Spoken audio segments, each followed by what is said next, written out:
మన ఇంటి చిరులు ఛానల్ చూసే ప్రతి ఒక్కరికి ధన్యవాదాలండి. ఇవాళ మా ఇంట్లో నేను మా దోసకాయ చెట్టుకి అల్లించినటువంటి దోసకాయ చెట్టు చూపిస్తున్నాను. ఇదైతే నేను వేయలేదండి. అంటే మామూలుగా కూరగాయలు కడిగి పోస్తూ ఉంటాం కదా, గింజలు పడి మలిచింది. అన్ని చెట్లు తీసేసాను నేను. ఈ ఒక్క చెట్టును ఉండిచ్చి ఇలా దోసకాయ చెట్టు పైకి అల్లిచ్చాను. ఇది అల్లిచ్చిన దానికి కనీసం 15 కాయలు దాకా కాసిందండి. చాలా సంతోషంగా అనిపించింది. ఇది నేను కొని వేయలేదు కదా, పడి మలిసిన చెట్టుని ఈ విధంగా అల్లిచ్చాను. అల్లిచ్చిన దానికి ఈ విధంగా కాయలు కాసింది. చాలా సంతోషంగా ఉంది.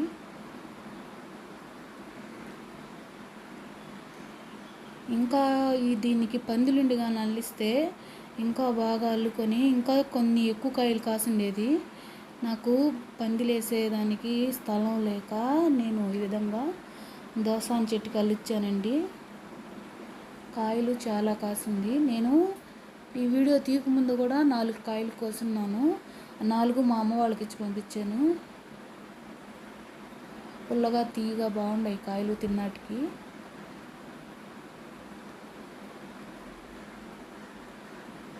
పడి మలిచిన చెట్టు అండి ఇది. ఏమైనా చెట్లు సొంతగా ఇంట్లో కాస్తే చాలా సంతోషంగా ఉంటుంది కదా.